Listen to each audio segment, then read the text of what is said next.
today I'm going to be taking you through a functional mobility strength routine that's going to mobilize every part of your body and free it from aches and pains. So the first one I'm going to take you through is called the Cossack squats.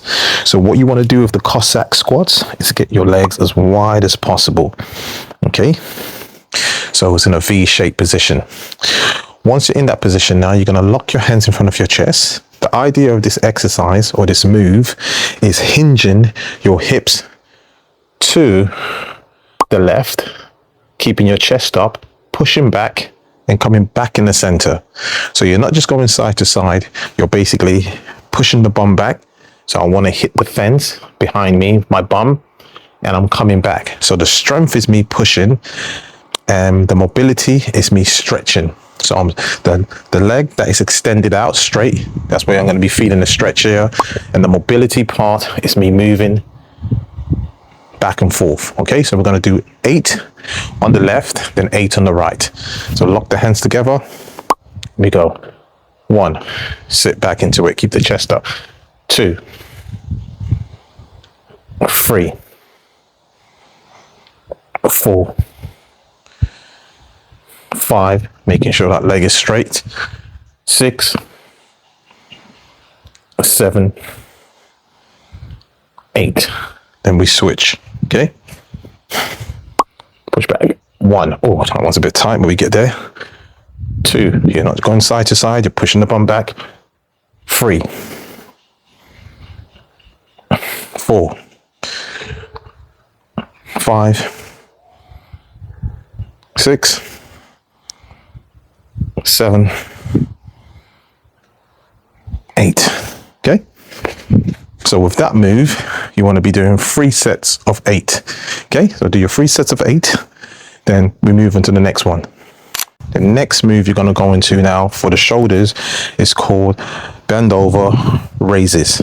Now you could use a stick for this, but I will say for every beginner, use one of these resistant bands because it allows you to be able to do the move by lifting the band over your head. With a stick is very rigid, so therefore your shoulders may not be mobilized yet to really get the broomstick over your head. And you're going to see what I mean when I say this. Okay, this now is going to open up your shoulders, and the strength of the exercise is when you're in a static position. So bend over basically means your feet are going to be shoulder width apart. Push the hips back and get the chest to the floor.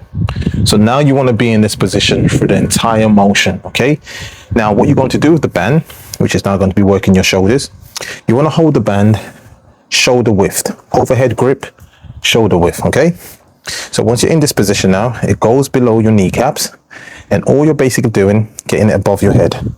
That's 1. That's 2. That's 3. Going for 10. That's 4. That's 5. That's 6. That's 7. That's 8. That's 9. Then you're going to hold for 10 here. That's 10. And 10, 9, 8, 7, 6, 5, 4, 3, 2, 1. I may have made this look easy, but you're going to find it very challenging at first. But it doesn't mean you quit or you try to compromise and cheat your way out of it by positioning your body in a certain way. You have to make sure you're in that bent over alignment. You have to make sure when you're holding the band, your shoulder width with the hands. You also have to make sure each time the band is going above the crown of your head, your chin is not being tucked in, and you're also not compromising by moving the torso each time you move your arms. Okay, so really focus on that. That really opens up the shoulders, and that's called a bend over raise. Okay, so you're just raising the band above your head. Then after 10 reps, you hold for 10 seconds. Okay, so after the bend over raises, we're going to do the bend over shoulder dislocate. Now we really want to get our shoulders going into range now, because now we take the band completely over our head all the way to our lower back. Why? We're still in that bend over position. Okay, This is why it's important for you when you're starting out doing this exercise, you're using a resistance band, because it's going to allow you to compromise to get your arms over your head by stretching. If you're using a stick, the stick is rigid. It's not going to allow you to do so. Okay. So once again, we're going to do 10 sets of 2 sets. The first one I previously done, I don't know if I mentioned the sets and the reps.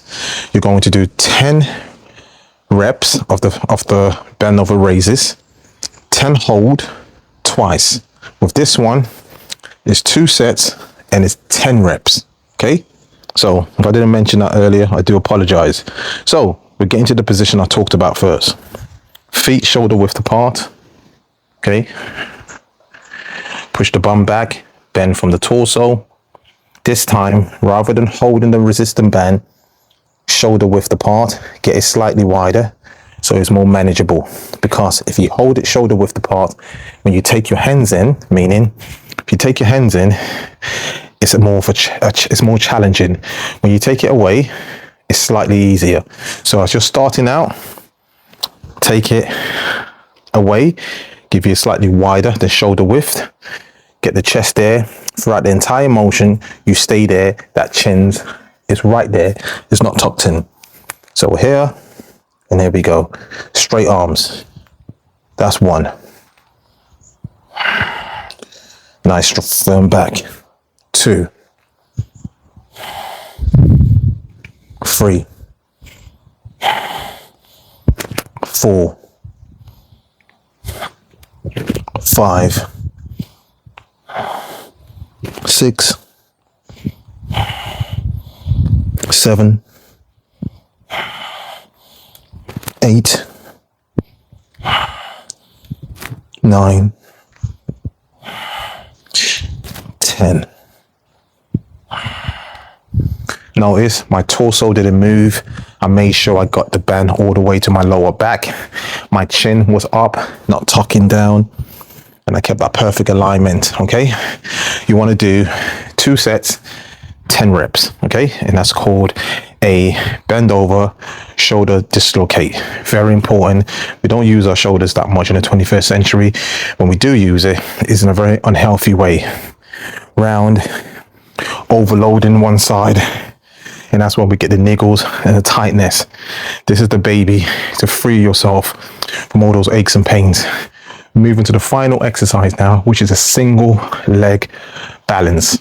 Final exercise is the single leg balance. It's going to test your balance. It's going to test your core. It's going to mobilize your hamstrings. Okay. So first and foremost, I always say if you're going to do anything that requires you standing on one leg or working with one body part, always start off with the least dominant one. So I'm a lefty, so therefore I'm going to start off with my right. I'm not going to start off with my left because it's already naturally strong. Everything I do with it, I always make sure it goes first. So that's why we get slightly imbalanced muscles, because we always start off with the dominant side of our body. So it's always good to always start off the least dominant side. Right, with the single leg balance, I'm actually going to go with my left for this video because I want to make sure I'm showing you the right way, okay, rather than trying to concentrate to hold my balance. So this is my left, nearer to you. Now you're going to stand on one leg, so you're going to lift one foot off the floor, slightly bent. Okay, now what's going to happen here, you want to basically bend from your torso, but as you're bending from your torso, think of your bum pushing backwards rather than just bending. Okay, imagine you want to pick something up from the floor, and if you can keep your spine neutral, that means straight, focus on that. And how to keep your spine neutral is always imagine you got 2 back pockets. Rather than rounding your shoulders, you put your shoulders back in your pockets, just taking your shoulders back. So what's going to happen, I'm going to hinge from the hips, which is going to allow me to punch my bum back rather than just bending from the waist. Imagine there's something on the floor, pick it up, don't drop that foot, then look up. You're going to do 10 reps. Okay, same procedure. Use both hands as well. Straight arms, picking up a box. That's 1, 2. You will lose your balance. That's natural. 3, if you find you're not good on balancing on one leg, use the opposite foot to just hold you up as you come back up in that straight line. Okay, just to keep your balance. And as you're going down, lift it up. Just imagine, not just bending from the waist, pushing the bum back. Okay.